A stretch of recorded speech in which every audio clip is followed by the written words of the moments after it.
नमस्कार, उत्तराखंड समाचार में आपका स्वागत है। मैं देवेंद्र प्रसाद। सबसे पहले मुख्य समाचार।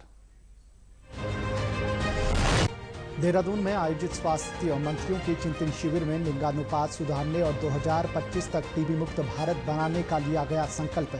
देश के हर गांव में 1 से 30 अगस्त तक लगेगी आयुष्मान चौपाल। जमीनों के दस्तावेजों में फर्जीवाड़ा करने वालों पर होगी सख्त कार्रवाई। मुख्यमंत्री पुष्कर सिंह धामी ने देहरादून में रजिस्ट्रार ऑफिस का औचक निरीक्षण कर दिए निर्देश। प्रदेश में कल से 2 दिन भारी से बहुत भारी बारिश का पूर्वानुमान। मौसम विभाग ने 16 जुलाई को 4 और 17 जुलाई को 8 जिलों के लिए जारी किया रेड अलर्ट। और सावन की शिवरात्रि के मौके पर हरिद्वार के शिवालयों में लगा रहा श्रद्धालुओं का तांता। गंगा जल लेकर अब तक 4 करोड़ कांवड़िये अपने राज्यों को हुए रवाना।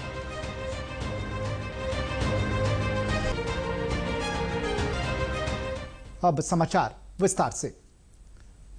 स्वास्थ्य मंत्रालय के देहरादून में आयोजित 2 दिवसीय स्वास्थ्य चिंतन शिविर के आखिरी दिन केंद्रीय स्वास्थ्य मंत्री डॉक्टर मनसुख मांडविया ने प्रधानमंत्री टीबी मुक्त भारत अभियान में सहयोग पर खास जोर दिया।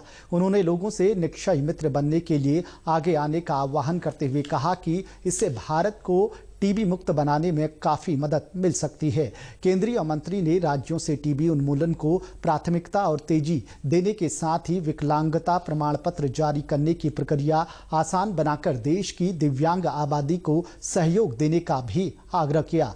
बाद में मीडिया से बातचीत में डॉक्टर मांडविया ने कहा कि लिंगानुपात सुधारने के लिए पीसी-पीएनडीटी एक्ट में सुधार को सभी राज्यों से प्रस्ताव मांगे गए हैं। चिकित्सकों की कमी को दूर करने के लिए ऑनलाइन एकीकृत राष्ट्रीय रजिस्टर बनाने पर भी चर्चा हुई है। साथ ही अंगदान की प्रक्रिया भी सरल बनाई जाएगी। पीसी एंड पीएनडीटी एक्ट को रिफॉर्म करने की आवश्यकता को देखते हुए देश में जेंडर अनबैलेंस ना हो, आने वाले दिनों में भ्रूण हत्या ना हो और बेटियों की संख्या बेटे के बराबर हो, उसके लिए जो कुछ एक्शन करने की आवश्यकता है उसके लिए भी विस्तृत रूप में विचार विमर्श किया गया। आने वाले दिनों में ऑर्गन डोनेशन बढ़े, डोनेट करने वाले लोगों को भी सुविधा हो, डोनेशन पाने वाले लोगों को भी सुविधा हो और उसके लिए नोटों और सोटों में जो बदल करने की आवश्यकता है, रूल्स रेगुलेशन में बदल करने की आवश्यकता है, उसके पर भी विस्तृत विचार विमर्श हुआ है। वहीं प्रदेश के स्वास्थ्य मंत्री धन सिंह रावत ने कहा कि साल 2025 तक देश को टीबी मुक्त भारत बनाने का संकल्प शिविर में लिया गया है। टीबी मुक्त भारत 2025 तक हमको करना है और उसके लिए भारत सरकार ने एक बड़ा अभियान लेने की आज यहाँ पे घोषणा की है। एक जो लगभग 10 लाख ग्राम सभाएं पूरे देश में, वहाँ पे आयुष्मान सभाएं की जाएंगी। हर गांव में 1 अगस्त से लेकर 30 अगस्त तक गांव में स्वास्थ्य चौपाले लगाए जाएंगे, आयुष्मान सभाएं की जाएंगी, हर आदमी का आयुष्मान कार्ड बनाया जाएगा, हर आदमी का डिजिटल हेल्थ आईडी बनाई जाएगी, हर आदमी को चेकअप करने के लिए क्या क्या सुविधाएं गांव में। ये बहुत बड़ा कार्यक्रम जो है यहाँ से आज हमारे स्वास्थ्य मंत्री और भारत सरकार के सभी मंत्री और राज्यों के मंत्रियों ने यहाँ पे निर्णय लिया है कि एक बड़ा अभियान पूरे देश में लिया है। चिंतन शिविर में मुख्यमंत्री पुष्कर सिंह धामी, सिक्किम के मुख्यमंत्री प्रेम सिंह तमांग, केंद्रीय स्वास्थ्य राज्य मंत्री doctor Bharti Pawar, professor SP Singh Baghel समेत विभिन्न राज्यों के स्वास्थ्य मंत्रियों व स्वास्थ्य विभाग के अधिकारियों ने हिस्सा लिया। मुख्यमंत्री पुष्कर सिंह धामी ने आज दोपहर बाद देहरादून कलेक्ट्रेट स्थित रजिस्ट्रार ऑफिस का औचक निरीक्षण किया। उन्होंने रजिस्ट्रार ऑफिस में संचालित जमीनों की रजिस्ट्री की प्रक्रिया व रिकॉर्ड रूम का जायजा लिया। मुख्यमंत्री ने जिलाधिकारियों को निर्देश दिए कि जमीन के दस्तावेजों में भविष्य में किसी प्रकार की गड़बड़ी न हो, इसकी कारगर व्यवस्था की जाए। जमीनों के दस्तावेजों में फर्जीवाड़ा करने वालों के खिलाफ सख्त कार्रवाई के भी उन्होंने निर्देश दिए ताकि भविष्य में किसी प्रकार की पुनरावृत्ति ना हो। उन्होंने कहा कि इसके लिए व्यवस्थाओं में जो भी सुधारात्मक कदम उठाए जाने हैं वो उठाए जाएं। मुख्यमंत्री ने कहा कि प्रदेश में कहीं भी जमीनों से संबंधित फर्जीवाड़े की शिकायतें आएंगी तो उनकी जांच कर दोषियों के विरुद्ध कार्रवाई की जाएगी। जो कहीं गड़बड़ियां पाई गई, उन गड़बड़ियों की जांच के आदेश किए हैं और जो भी इसमें दोषी पाया जाएगा उसके खिलाफ कड़ी कार्रवाई की जाएगी और ये रिकॉर्ड सुरक्षित रहे, मानकों के आधार पर रहें, इसकी व्यवस्था को सुनिश्चित करने के लिए कहा है। जो भी होगा, चूँकि कोई भी गड़बड़ नेटवर्क यहाँ पर काम नहीं कर पाएगा और उसके लिए हमने कहा है सख्ती से जो है इसकी जाँच हो और जो भी दोषी पाए जाए उनको निकाला जाए। हरिद्वार जिले में बारिश के बाद जलभराव से प्रभावित लोगों तक राहत पहुंचाने का काम युद्ध स्तर पर जारी है।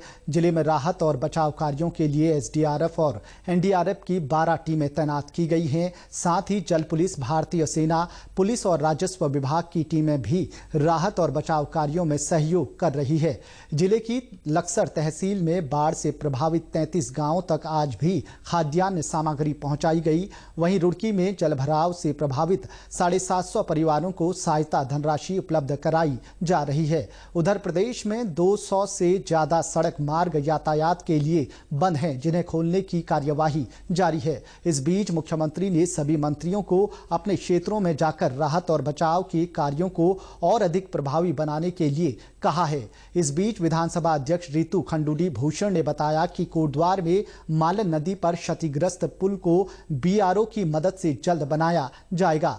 मौसम विज्ञान केंद्र देहरादून के अनुसार अगले 3 दिनों में राज्य की अधिकतर जगहों पर हल्की से मध्यम बारिश हो सकती है। देहरादून, टिहरी, पौड़ी और हरिद्वार के कुछ हिस्सों में कल भारी से बहुत भारी बारिश की चेतावनी भी जारी की है।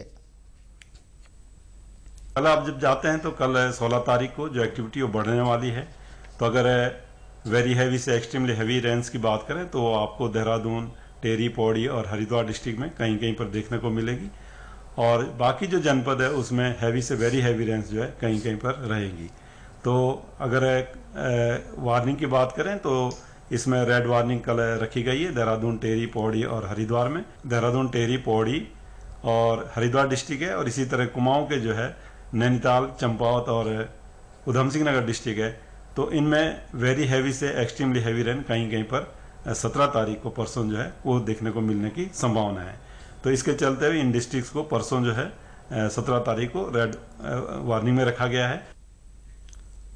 पिछले कई दिनों से हो रही बारिश में पहाड़ी क्षेत्रों से तराई में उतर रहा पानी अपने साथ आपदा लेकर आ रहा है। इसे देखते हुए नैनीताल की जिलाधिकारी वंदना ने आज रामनगर में पहाड़ी क्षेत्रों को जोड़ने वाले राष्ट्रीय राजमार्ग की स्थिति और ग्रामीण क्षेत्रों के हालात का जायजा लिया।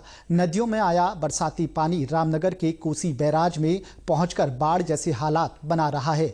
इससे निचले इलाकों के लिए खतरा बना हुआ है। जिलाधिकारी ने यहां निरीक्षण कर संबंधित विभागों को अलर्ट रहने के निर्देश दिए। साथ ही धनगढ़ी नाले में निर्माण में तेजी लाने के लिए भी कहा। अभी वर्तमान में क्योंकि काफी लगभग पिछले हफ्ते से रेड अलर्ट और ऑरेंज अलर्ट की समय समय पर जारी हो रहे हैं मौसम विभाग के द्वारा और बरसात भी रुक रुक कर पूरे जनपद के ही विभिन्न क्षेत्रों में हो रही है। जहां जो समस्याएं बरसात में आती हैं उसके अंतर्गत जलभराव भी है और पानी की सप्लाई बाधित हो जाती है, इलेक्ट्रिसिटी की सप्लाई बाधित हो जाती है, कई बार सड़कें बाधित हो जाती हैं। सभी विभागों को अलर्ट मोड पर रहने के लिए निर्देशित किया है। जो भी समस्याएं बरसात के कारण आती हैं उसमें तत्काल संबंधित जो सक्षम अधिकारी हैं वो मौके पर स्वयं जाएंगे। मौके पर जाकर जो भी प्रभावित व्यक्ति हैं उनको अनुमन्य सहायता भी प्रोवाइड कराएंगे। साथ ही जो निस्तारण के उपाय हैं बरसात रुकते ही वो भी शुरू कराए जाए। आज सावन मास की शिवरात्रि है। इस अवसर पर बड़ी संख्या में श्रद्धालुओं ने शिवालयों में जलाभिषेक किया। हरिद्वार के कनखल स्थित दक्षेश्वर महादेव मंदिर में भी सुबह से ही कांवड़ियों और अन्य शिव भक्तों का तांता लगा रहा। प्रशासन के आंकड़ों के अनुसार 4 जुलाई से आरंभ हुई कांवड़ यात्रा के दौरान अब तक लगभग 4 करोड़ कांवड़िए पवित्र गंगा जल लेकर हरिद्वार से अपने अपने राज्यों में स्थित शिवालयों के लिए रवाना हो चुके हैं। पिछले 2 दिन में रिकॉर्ड संख्या में कांवड़िए हरिद्वार पहुंचे। आज सावन मास की त्रयोदशी के दिन शिवालयों में जल चढ़ाने की परंपरा है। आज ही सावन की शिवरात्रि होने के कारण भारी संख्या में श्रद्धालु बिल्केश्वर महादेव मंदिर, गौरी शंकर मंदिर समेत विभिन्न शिवालयों में जलाभिषेक को पहुंचे। दक्षेश्वर मंदिर के महंत और अखाड़ा परिषद के अध्यक्ष रविंद्र पुरी का कहना है कि श्रावण मास में उत्तर भारत से भारी संख्या में श्रद्धालु हरिद्वार आते हैं और यहां से जल भरकर भगवान दक्षेश्वर महादेव का अभिषेक करते हैं। शिवरात्रि प्रत्येक मास की कृष्ण पक्ष की त्रयोदशी तिथि को आती है लेकिन उत्तर भारत में श्रावण मास में जो त्रयोदशी है उसको शिवरात्रि यानी महाशिवरात्रि के रूप में मनाते हैं। वर्ष भर में एक बार फाल्गुन मास में महाशिवरात्रि का पर्व आता है। तो आज चूंकि ये कांवड़ का पर्व है और उत्तर भारत में अत्यधिक राज्यों के लोग गंगा जल लेने हरिद्वार आते हैं और फिर आकर के भगवान दक्षेश्वर का अभिषेक करते हैं, तो जो व्यक्ति महीने भर में या वर्ष भर में पूजा नहीं कर पाते हैं वो अगर श्रावण मास में भगवान शिव का अभिषेक कर लेते हैं तो उन्हें पुण्य की प्राप्ति होती है। दक्षेश्वर महादेव मंदिर जो राजा दक्ष की राजधानी रहा है कनकल, भगवान शिव की प्रथम पत्नी सती का जन्म स्थान है और ये भगवान के ससुर रहे हैं राजा दक्ष। तो ऐसी पौराणिक मान्यता है कि 1.25 महीना कैलाश तक का परित्याग करके भगवान शिव श्रावण मास में यहीं दक्षेश्वर मंदिर में निवास करते हैं। वहीं विभिन्न स्थानों से आए श्रद्धालुओं का कहना है कि भगवान भोलेनाथ को जल चढ़ाकर और दर्शन करके उन्हें काफी शांति मिलती है। यहाँ पे मतलब आते हैं, हर साल आते हैं, बड़ा मजा आता है। मतलब बाबा के दर्शन करने के लिए आते हैं, हमारी इच्छा पूरी होती है, ठीक है। और काफी बार आए, मतलब बहुत धोख मारने के लिए आए। तीर्थ स्थल है, बहुत अच्छा मंदिर है ये। पूरे विश्व पे जब दक्षेश्वर महादेव का निर्माण हुआ और भगवान शिव से महाराज दक्ष ने आशीर्वाद मांगा तो उन्होंने कहा कि मैं पूरे विश्व में कहीं भी रहूं और सावन के एक मास में कनखल दक्ष पधारूंगा, यहाँ विराजमान रहूंगा। तो यहाँ पर आना एक सौभाग्य की अनुभूति है। लोग हरिद्वार के लोग भी मैंने देखा इधर उधर जाते हैं, जबकि भगवान शिव पूरी सृष्टि को छोड़कर पूरे एक मास यहाँ पर विराजमान रहते हैं।